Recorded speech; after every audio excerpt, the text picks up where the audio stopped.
switching topics, I'll give an update. I know Channel 7 and some of the other media outlets covered and has been covering the 2 police officers that were suspended, and with the Board of Police Commissioners. So with that being said, I just released a statement in regards to that, and I'll read that statement for you all as well.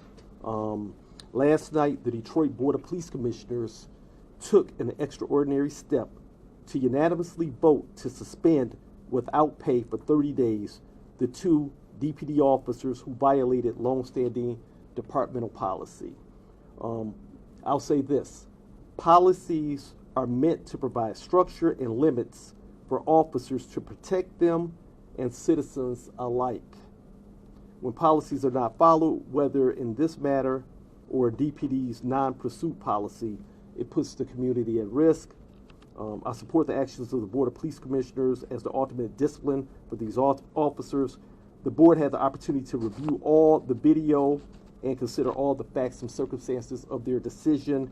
The role of the Board of Police Commissioners is to serve as an oversight body and to check and to be a check and balance for the police department, and I fully respect its role.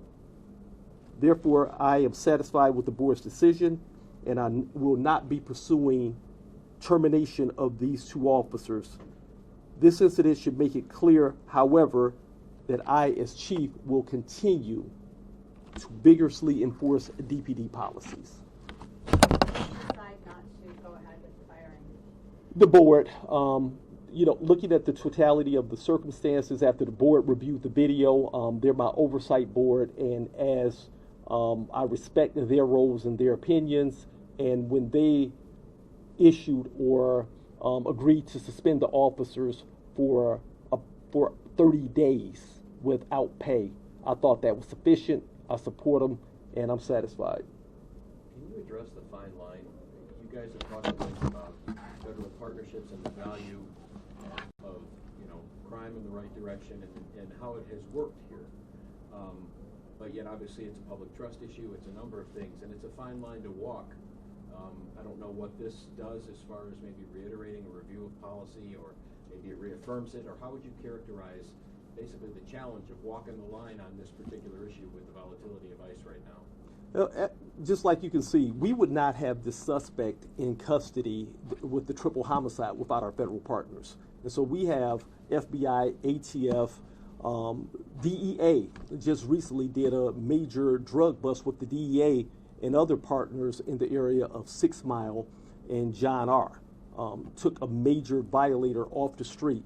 And so they contribute tremendously. We have an excellent working relationship with our federal partners. I would say one of the best in the country, and we will continue to do that. And so it's important for our officers, whether it's a pursuit policy or another policy or any organization, when it comes to our policies, our officers can't pick and choose per se which policy.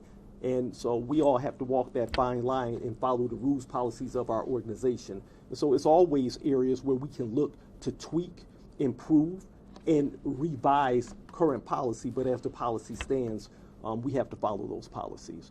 But I appreciate the Board of Police Commissioners. We have a civilian oversight. I thank them all. They stayed here very, very late into the evening, and I know that various media outlets covered it, and they had a closed-door session. They were able to see the facts and circumstances, and they made what I thought was a reasonable decision, and I support it.